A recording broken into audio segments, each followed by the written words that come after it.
Salut à tous, je vous explique. Je suis en train d'écrire ma prochaine vidéo, et en fait, parfois je vois passer des news et je me dis que j'aimerais bien en parler avec vous pour vous expliquer mon point de vue sur cette news ou vous raconter quelques anecdotes sur le sujet. Et bon, on verra si ce format plaît et vous intéresse. Salut, c'est le Orbi du montage. Je me rends compte que je fais pas mal d'erreurs, hein. C'est la première fois que j'enregistrais une vidéo news, et donc je fais pas mal d'erreurs de syntaxe, de grammaire, et même dans les infos que je sors, et vous savez quoi, on va les compter ensemble.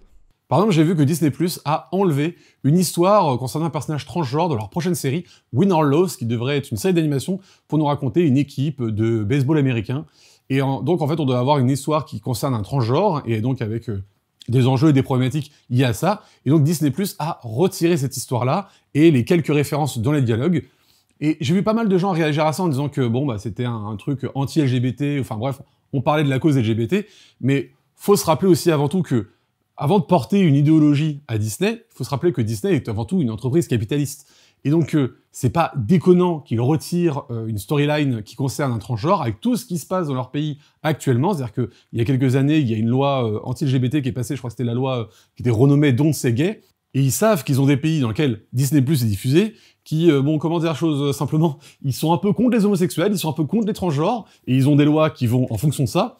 Et bien sûr que si cette série, avec cette storyline et ces problématiques et ces enjeux sortent là-bas, ils vont se faire censurer et leur série ne pourra pas être diffusée. Et donc, une série qui est non diffusée, c'est une série qui ne rapporte pas d'argent et qui ne peut pas être commercialisée. Et oui, d'accord, ils ont des personnages dans des fictions adultes qui portent, comme par exemple, je sais que la dernière série Agatha en parlait, ils ont un personnage comme ça, et d'autres en parlent, mais c'est des formats pour les adultes, avec des personnages adultes. Là, pour les enfants, on sait qu'ils ont beaucoup plus de mal à faire fonctionner ça. On se rappelle le tollé qu'a pris le film Buzz l'éclair avec un simple bisou lesbien. Donc voilà, moi je pense que si Disney prenne ces décisions, c'est par pure décision mercantile. Ils ont vraiment, mais pour moi, rien à faire de l'idéologie. C'était comme quand ils nous vendaient, dans les débuts des années 2000, plein de films et de séries axés sur l'écologie. Et on sait très bien que Disney, niveau écologie, c'est pas vraiment leur fort. Ils ont même rien à faire du tout. Je veux dire, s'ils voulaient prôner l'écologie, ils le prôneraient d'abord dans leur production, dans leur méthode de production, comment ils font les films et comment ils se déplacent dans les quatre coins du monde. On voit vraiment, quand on voit ça, on sait vraiment que Disney n'en a rien à faire de l'écologie. Donc, encore une fois, ils ont pris cette décision juste pour se fermer le moins de marché possible. Si on a l'Asie, la Chine, enfin je sais pas, je cite des pays au hasard, hein, mais si on a l'Asie, la Chine ou autres qui refusent de diffuser la série, ça fait moins de sous qui rentrent pour eux. Donc c'est forcément normal qu'ils axent aussi leur position là-dessus. Il y a vraiment aucune idéologie derrière, si ce n'est se faire le plus de pognon possible. Aussi, c'est la fin de l'année, donc on a beaucoup de séries qui terminent leur saison actuelle, et donc à savoir est-ce qu'ils vont se faire renouveler ou annuler leur série. Par exemple, on sait que The Old Man, diffusé sur FX je crois, s'est fait annuler après 2 saisons, donc désolé pour ceux qui regardaient la série. Moi j'avais regardé que le pilote de la première saison, et je dis pas que la série est mauvaise, mais c'était vraiment pas ma cam. On a Bad Monkeys, la série avec Vince Vaughn sur Netflix qui a obtenu une saison 2. Idem, on a Espion à l'ancienne, donc avec l'acteur qui jouait dans The Good Place, qui est pareil sur Netflix, qui a obtenu une saison 2. Et 2 séries là qui m'intéressent dans leur renouvellement, c'est que déjà, on a appris que Secret Invaders, donc la série de Prime, la série de courts-métrages dans l'univers des jeux vidéo, a obtenu une saison 2. Alors, pour avoir vu toute la saison 1, moi c'est vraiment ma déception de cette année, cette série. Je la trouve vraiment... mauvaise, hein, c'était vraiment une mauvaise saison. Disons que, on voit qu'ils ont voulu concurrencer Love, Death and Robots, et c'est raté, mais à beaucoup de points de vue. Déjà, c'est raté dans la diversité des images qu'ils nous présentent. On a quand même, je crois, 90%, on a quand même peut-être 6 courts-métrages sur 8 qui sont dans un esprit des images photoréalistes, alors que dans Love, Death and Robots, ok, on avait des courts-métrages dans cette imagerie-là, de imagerie réaliste, mais on avait des imageries cartoon, on avait des imageries de dessins animés ou d'animation. Là, on sent que vraiment, ils ont axé 90% de leurs courts-métrages là-dessus. Et en plus, moi, je trouve que la plupart des courts-métrages, soit ne racontent rien, vraiment, le court-métrage, moi, sur Sifu, j'ai trouvé qu'il racontait quand même pas grand-chose. En fait, il se repose principalement sur le concept du jeu, mais qu'est-ce qu'on raconte à travers ça? Pour moi, ils ont rien raconté. Et à côté, les autres courts-métrages, alors déjà, Warhammer 40 000, j'avoue, je ne connais rien à cet univers-là, et le court-métrage ne m'a rien appris de découvrir.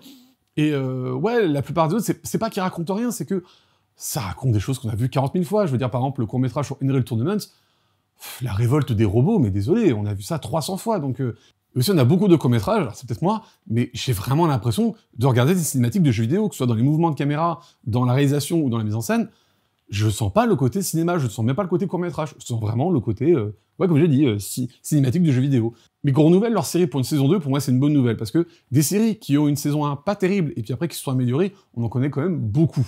Donc là, ils pourront peut-être apprendre de leurs erreurs pour nous proposer quelque chose de meilleur pour cette prochaine saison, et moi je veux dire, je trouve toujours que c'est une idée assez originale de faire des courts-métrages dans l'univers des jeux vidéo, ça m'intéresse toujours autant, donc je regarderai cette deuxième saison, toujours comme j'ai été intéressé par la première. Et l'autre renouvellement qui m'a beaucoup enchanté, c'est Silo, la série d'Apple+, donc qui est l'adaptation des romans du même nom. Je suis en train de regarder la saison 2, je suis à peu près au milieu, et en fait, ce que je trouve bien dans ce renouvellement, c'est que, bon, déjà, je comprends même pas comment on n'attend même pas la fin d'une série, enfin, on n'attend même pas la diffusion d'une saison pour dire si on renouvelle la série ou pas. Je sais que Prime fait aussi ça, il l'avait fait pour Reacher, c'est-à-dire que la saison 1 n'était même pas encore sortie, qu'ils avaient renouvelé pour une saison 2, et ils ont fait pareil pour la renouvelle pour une saison 3. Et là, pareil, c'est-à-dire qu'on est à peine en cours de la diffusion de la saison 2, ils renouvellent déjà pour une saison 3, donc manifestement, ils ont vraiment confiance dans cette série, mais aussi, ils ont déjà dit un point final, c'est qu'ils ont dit, ok, on renouvelle la série pour une saison 3, et de toute façon, la série aura 4 saisons. Je trouve que ça, c'est une très bonne chose de mettre un point d'arrêt à l'avance dans une série, parce que par exemple, le grand exemple que je sors beaucoup, c'est Lost. Lost, ils voulaient, je crois, faire 4 saisons, et la chaîne n'était pas du tout d'accord, et je pense que beaucoup des défauts qu'on retient à Lost, c'est des défauts qui sont imputés à ça. Ils auraient dû finir, comme les scénaristes l'avaient demandé, parce qu'ils œuvraient leur narration et leur développement de personnage, leur développement d'intrigue autour de ça. Et vraiment, mettre une date butoir à la série à l'avance, donc finir à la fin de la saison 4, c'est très bien pour les scénaristes, comme ça ils auront le temps de voir venir et de développer leur personnage et de vraiment clore leur série bien comme il faut. Et au passage, si vous ne connaissez pas Silo et que vous ne la regardez pas, regardez, la saison 1 était vraiment très bien, la saison 2. Bon, je suis en cours, donc je ne vais pas dire d'avis pour l'instant, mais elle commence assez bien. Ce qui est aussi marrant, c'est que cette semaine, on a eu l'UCLA, donc l'Université de Californie à Los Angeles, qui a remis un rapport sur la diversité dans la télévision, en qui concerne les personnages, les lead characters, donc les personnages principaux dans une série télé, et les créateurs et scénaristes de séries télé, pour nous montrer si vraiment... parce que on entend depuis quelques années... une plainte des gens qui disent on voit que des gens issus de la diversité, on voit que, je sais pas, des japonais, des asiatiques, des blacks, enfin, voilà, des femmes, on voit que des minorités à l'écran.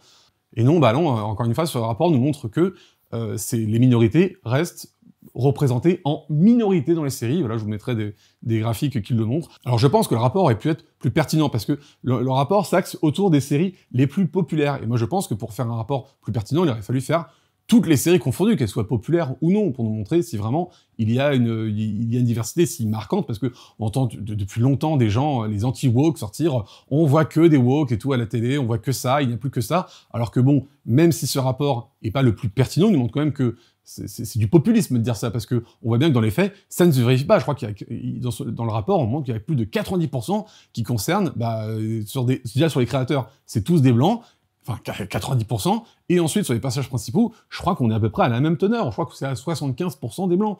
Donc cet état d'esprit de dire il n'y a que des gens issus de la diversité et des minorités, c'est faux, déjà on a le truc, même si ça aurait pu être plus pertinent, on a d'autres rapports, bon eux, qui ne parlent pas de la télévision, mais qui englobent le cinéma, et même eux, s'ils parlent... Je crois que c'était un rapport qui parlait des personnages qui ont des lignes de dialogue, et même celui-là, il montrait que les personnages issus des minorités, ils étaient présents, je crois que c'est à 25 ou à 23% des personnages en tout. Donc ça reste encore une fois représenté en minorité. Et là on parle uniquement des personnages issus des minorités, on parle même pas du côté est-ce qu'ils sont homosexuels ou quoi, parce que je pense qu'on pourrait tomber en dessous de ça. On sait bien que la plupart des séries qui passent à la télévision américaine et les séries les plus populaires, par exemple pour vous donner un exemple, la série la plus populaire en 2023 en streaming, c'était encore Suits. Alors c'est une vieille série, mais elle est encore beaucoup regardée en streaming, et pour ceux qui connaissent Suits, sortez-moi un personnage homosexuel, moi, de tête. Bon, ça fait longtemps que j'ai pas regardé la série, mais j'en connais pas un seul.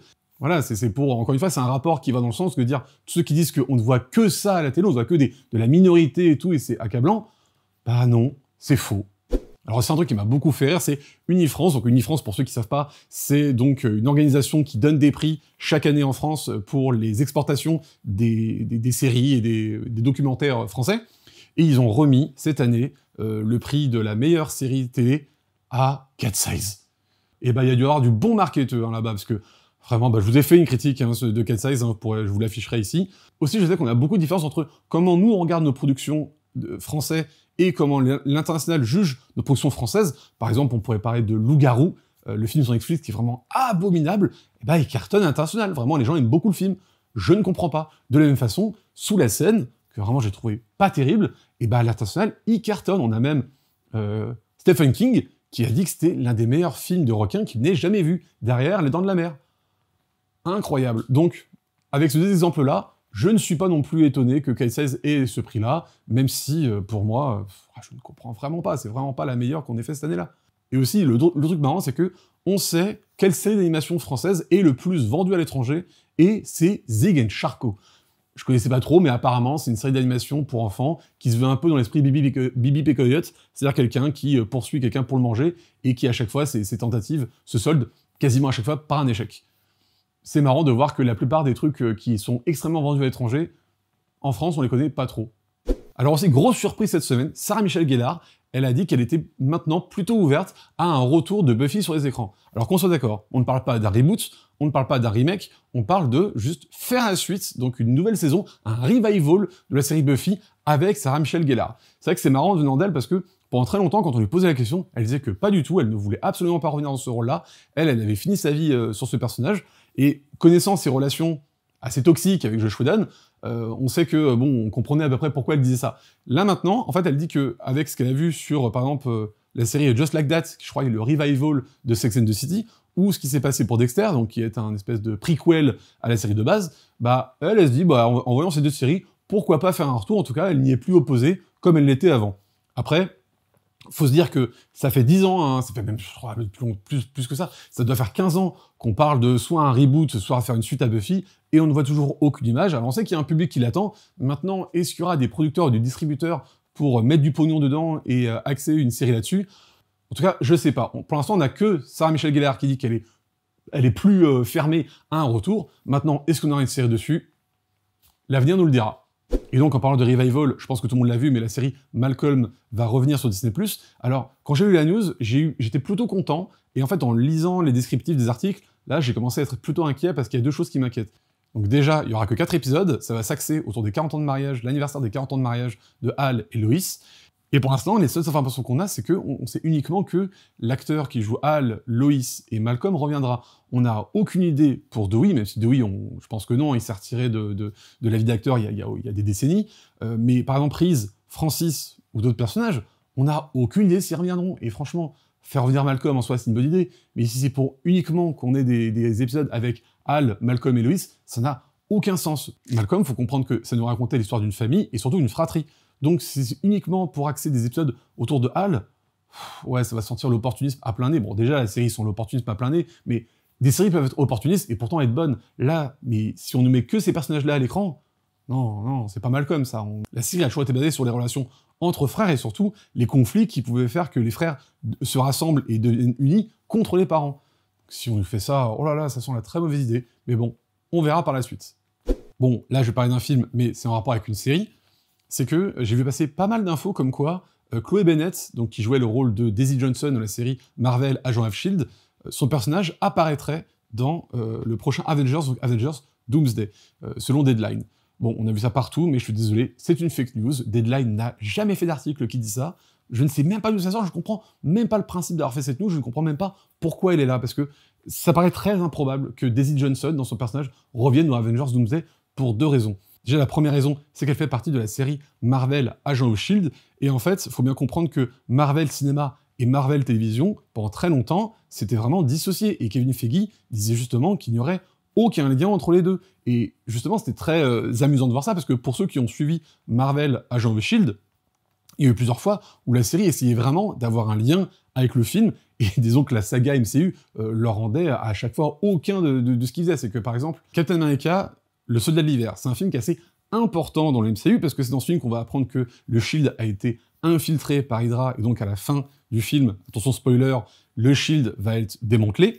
Et ben dites-vous que quand le film est sorti, le film est donc sorti en même temps que Marvel Agent of S.H.I.E.L.D. était en cours de diffusion, et ben dites-vous que le film sort le vendredi, et ben le mardi suivant, où donc il y a un épisode de Marvel Agent of S.H.I.E.L.D. qui est diffusé, et ben Marvel Agent of S.H.I.E.L.D. dans son épisode prend en compte le fait que le S.H.I.E.L.D. est l'Hydra, et le S.H.I.E.L.D. a été démantelé. Et donc, si jamais vous n'êtes pas allé voir Captain America 2 le vendredi de sa sortie, et je sais pas, vous vous dites, je sais pas, il est sorti, je vais attendre 2 ou 3 semaines avant de le voir, et foutu, vous êtes foutu.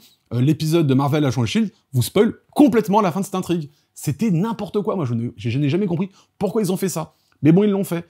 Et quand même, ils ont essayé de lier l'univers MCU à leur série. Par exemple, ils ont fait intervenir Nick Fury, je crois que c'était dans le 2e épisode de la saison 1, et pareil, il y avait un personnage secondaire dans Thor qu'ils ont fait venir dans les épisodes de Marvel Agent of S.H.I.E.L.D. Enfin vraiment, ils ont vraiment essayé de donner Et quand eux, ils demandaient d'avoir des références ou d'apparaître dans les films, ne serait-ce qu'en, tu vois, en arrière-plan, hein, vraiment, en personnage secondaire, ou même juste qu'on cite les prénoms des personnages, on leur disait non, on ne veut absolument pas lier ces personnages. Et ça, c'est d'ailleurs très drôle quand on sait que maintenant, leur tactique a bien changé. Maintenant, ça les dérange pas du tout de faire des séries qui mettent en place des personnages qui vont être réutilisés après dans des films. Maintenant, ça y a aucun souci. Mais à l'époque, ils ne voulaient pas du tout en entendre parler. Mais alors, surtout pas. Et ce qui est très drôle aussi, c'est qu'à force de se prendre des taquets de la part du MCU Universe, et ben Marvel Agents of Shield, je crois que c'est à partir de la saison 4, ils ont totalement envoyé bouler la chronologie et la cohérence du MCU, et ils sont partis dans leur délire. Hein. On a eu des monstres qui, s'ils devaient être intégrés au MCU, ne pouvaient pas l'être parce qu'ils avaient foutu un bordel monstre dans New York, et puis après dans la saison 4, ils sont partis dans l'espace, dans les confins de l'univers, ils sont même partis dans le futur, puis dans le passé, et après ils ont vraiment fait leur timeline à eux, parce qu'ils sentaient que s'ils attendaient le feu vert du Kevin Feige, c'était mort pour eux, donc ils ont créé vraiment leur univers, mais à partir de la saison 4. Et le deuxième point pour lequel ça serait très improbable, c'est que Chloé Bennett, elle a quand même un planning, hein. Elle ne fait pas rien. Par exemple, elle avait tenté de revenir dans une série, alors attention, si vous n'êtes pas au courant, vous allez voir, c'est super drôle. Ils avaient tenté, CW avait tenté, il y a quelques années, de faire une adaptation en live action des Super Nanas. Ouais, dit sur le papier, c'était vraiment pas gagné, et quand on voit les premières images des tournages, c'était pas gagné non plus, c'était tellement pas gagné que apparemment le pilote n'a absolument pas plu à CW, qu'ils ont demandé de retourner. Alors bon, des séries qui ont retourné leur pilote, c'est pas déconnant, je veux dire, on a eu Charmed ou Buffy qui l'ont fait pour changer d'actrice, mais apparemment, même cette scène-là retournée n'ont toujours pas plu à la CW, qui a fini par annuler le projet. Je pense que c'était une bonne chose, parce que Super Nana, c'est tellement voulu et axé cartoon que je ne comprends même pas comment ça aurait pu marcher, et comment on a eu l'idée que ça pourrait marcher en live action. Mais donc depuis, elle tourne dans des téléfilms et tout, et je vois pas pourquoi elle aurait envie de revenir à l'écurie Marvel, vu ce qui s'est passé et vu la relation qu'elle avait avec, justement, le Marvel Cinematic Universe, et pas Marvel Television. Donc pour ces deux raisons-là, je ne vois absolument pas pourquoi Daisy Johnson reviendrait dans Avengers Doomsday. Surtout que quand on fait une annonce comme ça, quand on annonce un acteur ou une actrice ou un personnage qui apparaîtra dans le prochain film, c'est pour donner envie aux gens de le voir, c'est pour ramener un public qui de base n'avait pas envie d'aller voir ce film, mais qui, pour ce personnage ou pour cet acteur, va être motivé. Quel est le public qui connaît suffisamment Chloé Bennett pour se motiver à aller voir le film? Et pareil, je vous rappelle que Marvel Agents of Shield, c'est pas une série qui a cartonné beaucoup, hein. La première saison, ils ont mis beaucoup de pépettes dedans, mais dès qu'ils ont vu que le retour sur investissement était pas ouf, ils ont descendu la production, et ils ont fini par totalement délaisser et devenir une série lambda, qui était cool, mais elle a jamais fait beaucoup d'audience. Donc encore une fois, ça aurait ramené quel public de savoir que Daisy Johnson reviendrait dans un film Avengers? Je pense vraiment que ça intéressait personne, en tout cas, pas un public suffisant pour citer une annonce dans ce genre-là. Donc j'ai même pas compris, je vous dis, d'où sort cette fake news, dans quel intérêt, je ne sais pas. En tout cas, il fallait en parler. Et voilà, on a fait le tour des news dont je voulais vous parler. N'oubliez pas de vous abonner, commentez si jamais vous voulez qu'on discute de ces news-là dans les commentaires. Et sinon, à bientôt pour de nouvelles séries.